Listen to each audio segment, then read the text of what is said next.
Haleluya. Hutakufa bali utakwenda kuitenda kazi yako. Amen. Hutakufa bali utakwenda kufanya nini? Kuitenda kazi yako. Ndio neno la Mungu. Amen. Na wewe hutakufa mpaka ufanye kazi ya Bwana. Amen. Na wewe fanya nini? Mpaka utimilize kusudi la Mungu. Amen. Haijalishi kuna hali gani katika maisha yako.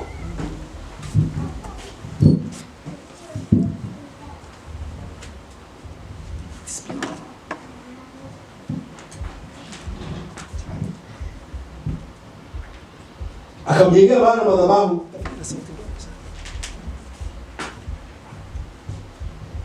Ndipo alipomwambia uwe na amani, usiogope. Basi akamjengea Mungu madhabahu na akaita Yehova Shalom.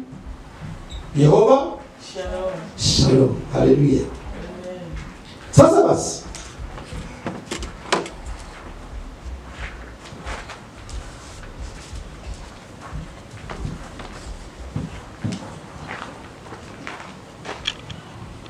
aliposimama na kulitumikia shauri la Bwana, ndipo alipotoka katika ile hali ya nini?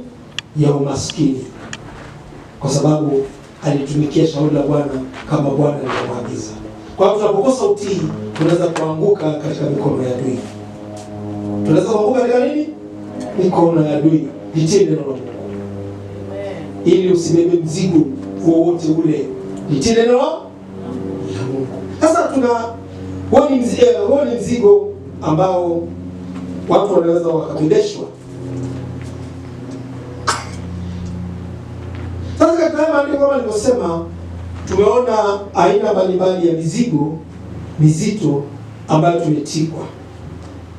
Na mzigo wa kwanza ambao ukisoma haya maandiko utaona ni mzigo wa dini.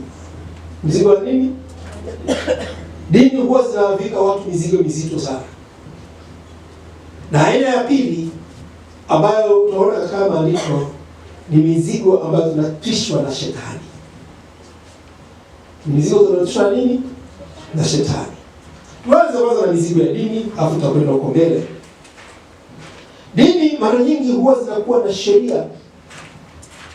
Na sheria hizo, dini zinaamini kwamba kwa kutii sheria tunaweza kufanya nini?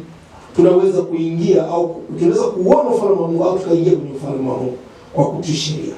Lakini Biblia inatuambia hatuingii kwa ufalme wa Mungu kwa matendo ya sheria, bali ni kwa muamini nini? Mwana wa Mungu. Ndiko kunakuhesabia wewe haki. Haleluya. Huko ndio unakusabia. Kwa lakini matendo ya sheria hayakupi nini? Hayakupi wewe kuhesabiwa haki mbele za Mungu. Sio kwamba hayafai, hapana. Tumeitwa kutenda mema. Sawa? Tumeitwa kutenda mema. Tumeitwa tusitende mabaya. Lakini hayo Mungu anatazama baada ya wewe kumwamini mwana wa Mungu. Haleluya. Sasa Yesu alikuwa anapambana sana na Mafarisayo, Masadukayo, wakuu wa sheria na wazee. Na ndio walimsuluhisha. Alipambana nao sana kwa sababu waliwatisha mizigo watu. Waliwatisha sheria ambazo ilikuwa ni tabu kweli. Kwa hiyo Yesu akawaambia waepuke na chachu ya Mafarisayo. Chachu ya nini? Chachu ya Mafarisayo ni mafundisho ya Mafarisayo. Katika ile Mathayo sura 23 mstari wa kwanza mpaka wa 4. Mathayo 23 mstari wa kwanza mpaka wa 4 aliwaambia wanafunzi wake kwamba waepuke nini? Chachu ya Mafarisayo. Na chachu ya Mafarisayo kama nilivyowaambia ni mafundisho ya dini ya Mafarisayo.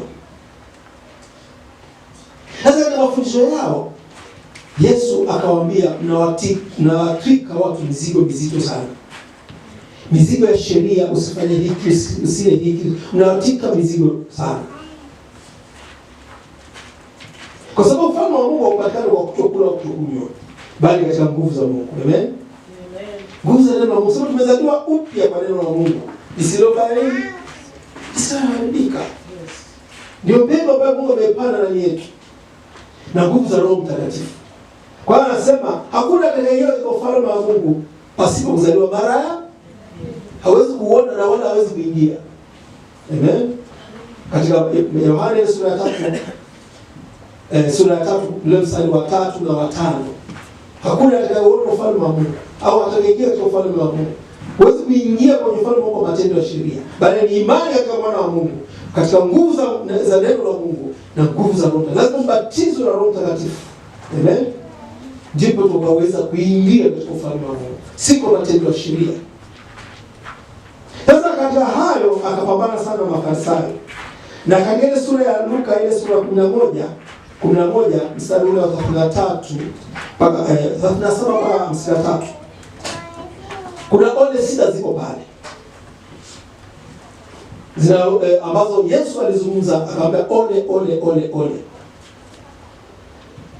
Sasa alipokuwa anazungumza na walimu wa sheria au wazee wa sheria, wanasema wakuu wa sheria, walimu wa sheria. Kuna ole moja aliwaambia hivi, ule mstari wa 40. Ole wenu wana wa sheria, kwa sababu mmewatika watu mizigo isiyochukulika. Wewe wenyewe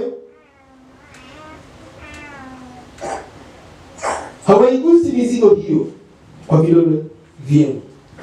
Unaona? Wanawatika watu mizigo sababu walikuwa ni walimu wa sheria. Wao wanafundisha sheria ambazo ni mzigo mzito. Wao wenyewe hazibebi, lakini wanawatisha watu.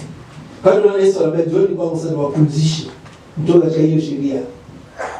Mzigo huo nini? Wa sheria. Lakini pia mstari wa 3 akasema, ole wenu walimu wa sheria, mmeondoa ufunguo wa maarifa. Mmeondoa nini? Ufunguo nini? Wa maarifa. Wenyewe hauingii. Kwa hiyo mmeondoa, hawezi kuingia kwenye ufalme wa Mungu kwa sababu mmeondoa ufunguo wa maarifa. Na mnawazuia watu wasiingie. Yaani wanataka kuingia, nyinyi mnawazuia kwa sababu mmeweka mafundisho ya sheria kuliko lile neno ambalo mimi kwa Yesu nimekuja kuwafundisha. Kwa hiyo alipambana nao sana. Kwa hiyo matendo ya sheria yafanye mtu kuhesabiwa haki mbele za Mungu, bali ni katika kumwamini mwana wa nani? Mwana wa Mungu. Imani katika mwana wa Mungu, neno la Mungu. Warumi 5:1 inaeleza hayo. Warumi 5:1. Sasa basi,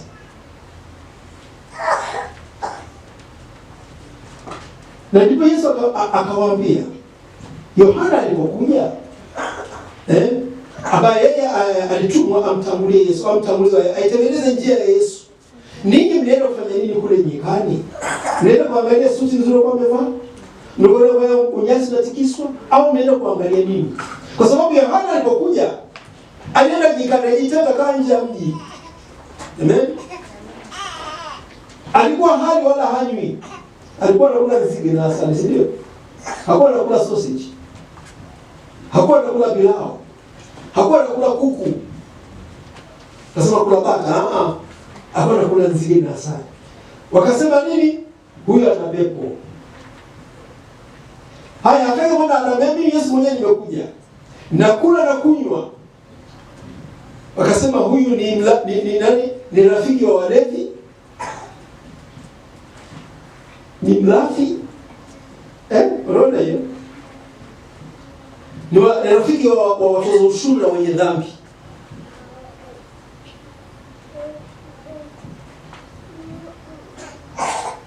Sasa mimi nimekuja kwa nini? Yesu anamwambia mimi nimekuja kwa sio kwa walio safi.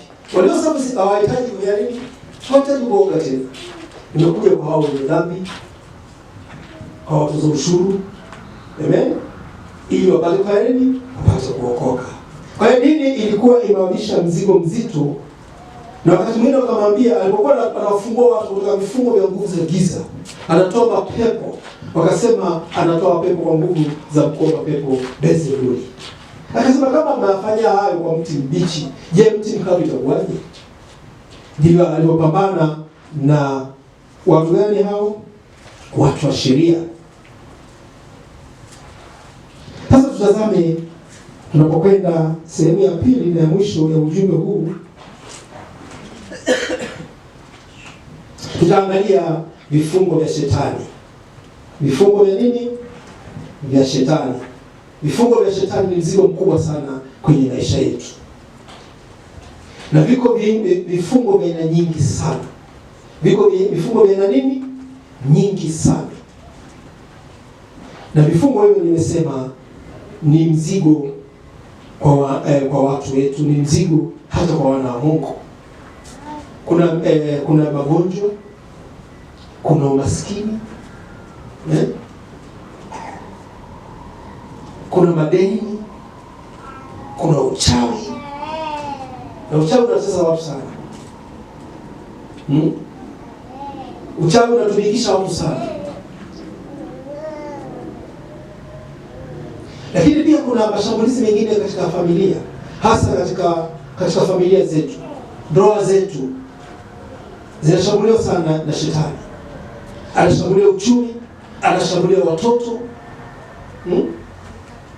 anaharibu familia kwa njia nyingi. Sasa tunajifunza neno la Mungu tuweze kuzipiga hizi kazi za ibilisi zisiwe tena mzigo kwenye maisha yetu. Wewe tunapo ushuhuda huu, ni ushuhuda wa kusikitisha sana juu ya kazi ya shetani katika nyakati hizi ambazo tulizo nazo, nyakati za hatari, nyakati za mwisho ambazo Yesu alizungumza katika ile Mathayo 24. Ushuhuda huu unaozungumza au neno hili linalozungumza na kusikitisha ni juu ya kijana mmoja ambaye alipewa kazi ya kumpeleka mtoto shuleni, mtoto wa kiume. Sio kama unaona kwenye nani za habari, vyombo vya habari, mtoto wa kiume